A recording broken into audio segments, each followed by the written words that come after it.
I am the oldest daughter of 4 children. I'm currently 25, second oldest is 23, third is 20, and youngest is 18. When I was 8 years old, my mom had an affair with a family friend. I, being the oldest, has remembered most of it, and my younger siblings only remember growing up with our parents co-parenting.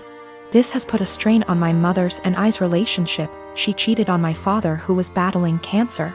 She didn't even try to keep it a secret from the kids. I remember during family/friend gatherings when everyone would be inside and I'd see my mom and the family friend kissing, or doing things in the pool. As a kid I didn't understand, but as I got older I realized what she was doing in front of us, and I feel sick. People ended up catching on to their affair years later, and my mom left my dad and started a new relationship with this family friend. They split up shortly after that because he cheated on my mother. I've confronted her about this after my dad passed, and we all went to see a family therapist. This was roughly 3 years ago. My mom has since remarried to an incredible man, but recently she was out and bumped into this man from her past. They exchanged emails and she confided in me that they have been sending emails back and forth and are planning to meet up to chat and catch up. I read the messages and it's very apparent that the guy still has feelings. While my mom is trying to make it seem like she's just catching up with an old co-worker. But I know my mother, and I know she is still slightly infatuated with this man, and flattered that he still wants her. I mean, it's been years, why else would you want to catch up? My new stepdad knows about her past, and while he doesn't agree with it, it's been years, he wasn't in her life yet. She asked me what I thought about her meeting up with him, and said something along the lines of needing closure. She asked for my honest opinion about the matter, and I told her, to be honest Mom, you dealing with this guy in the past ruined yours and Daddy's marriage, and you guys had 4 kids. Why you think it wouldn't ruin this one, but why don't you stop being and stop thinking with your and delete this guy's damn email? She cried, said she couldn't believe I just called her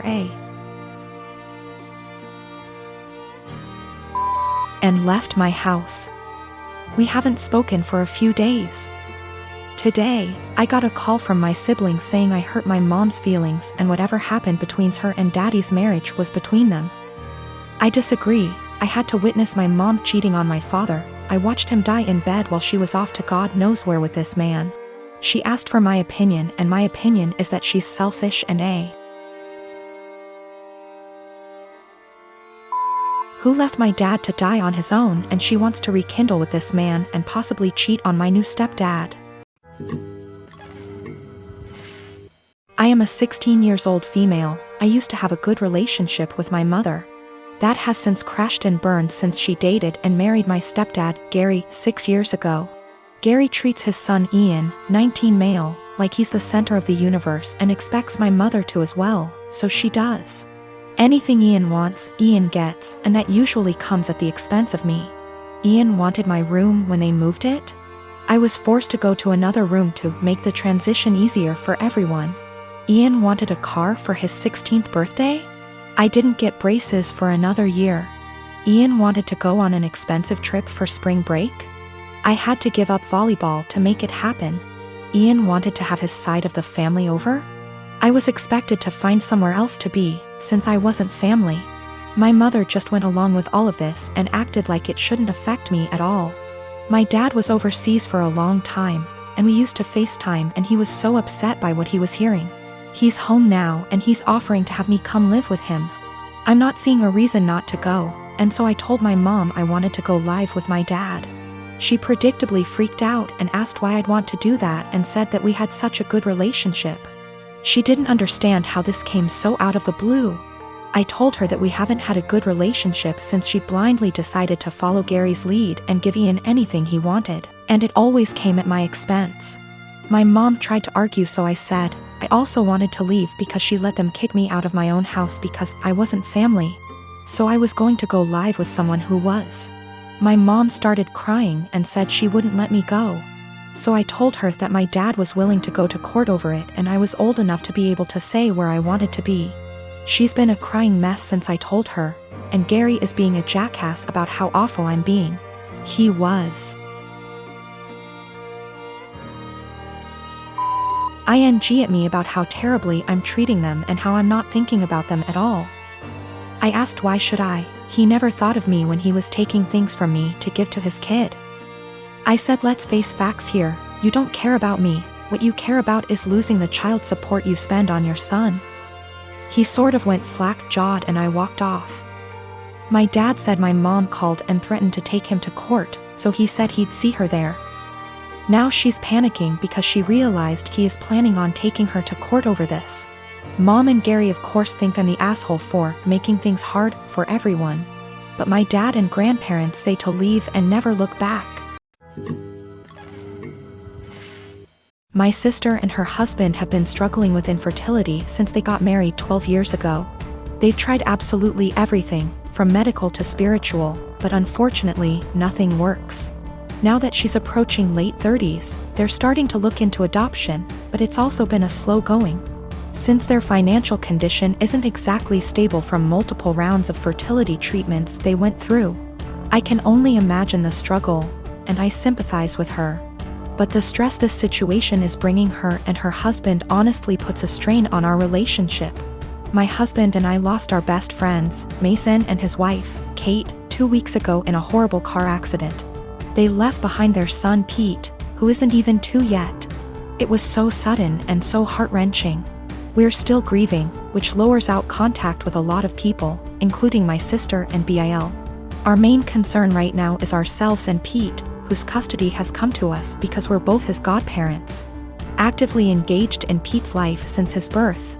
And because Mason and Kate have neither left a will nor have immediate living relatives who can take him in.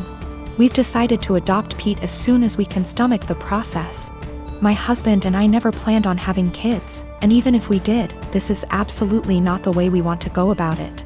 The situation is far from ideal, but we're starting the adoption process yesterday, for Pete's safety if nothing else. We broke the news to our extended families and friends, letting them know that my husband and I won't be very available for a little longer because of this. I know my sister and brother-in-law will have something to say about this. I'm prepared for a few heated text messages or voicemails. However, I didn't expect them to turn up on our doorstep, crying about how unfair it is that we were given everything they wanted, and how we didn't deserve to be parents because we didn't go through what they had to.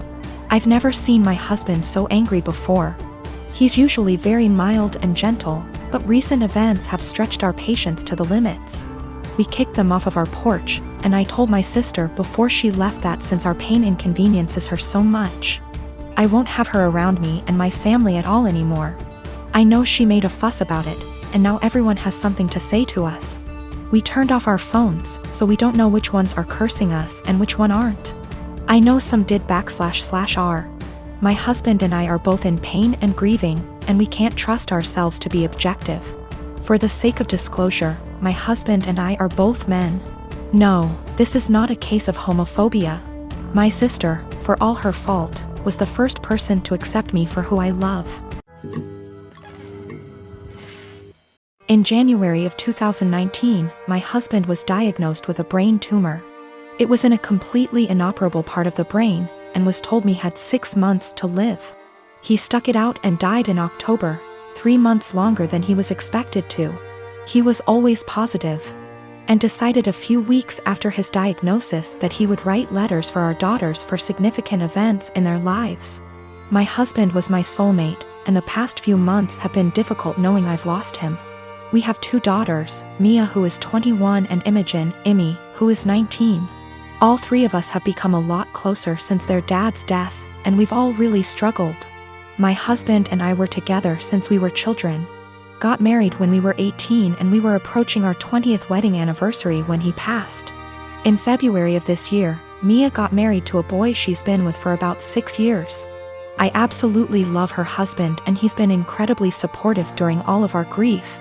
My husband wrote a letter for Mia to open on her wedding day. It's worth noting that my daughters were unaware of these letters. It was my job to give them to our daughters. Her wedding day comes around and I just can't bring myself to give her the letter. I read it and just wanted to keep it to myself. I had his handwriting and his words and it felt like he was there, and I couldn't bear the thought of giving that up yet. I was fully intending on giving her all the other letters as the events happened. Last week Mia and her husband bought their first home together. They'd been living at our home since they got married, and so had a lot of stuff to pack and move to their new house. Mia asked me where her important documents were, passport, birth certificate, etc. So I told her they were in my top drawer of my dresser in my bedroom. The only letter that was in there was the one I was meant to give her on her wedding day, the rest were hidden away. She immediately recognized his handwriting, and of course it was addressed to her, so she read it and broke down. She came and found me and started screaming at me, asking how I could be so selfish. I didn't really know what to say apart from the fact that I wanted to keep it and she could take a picture of it. Both my daughters called me an asshole and are convinced I'm keeping them from a load of their dad's stuff.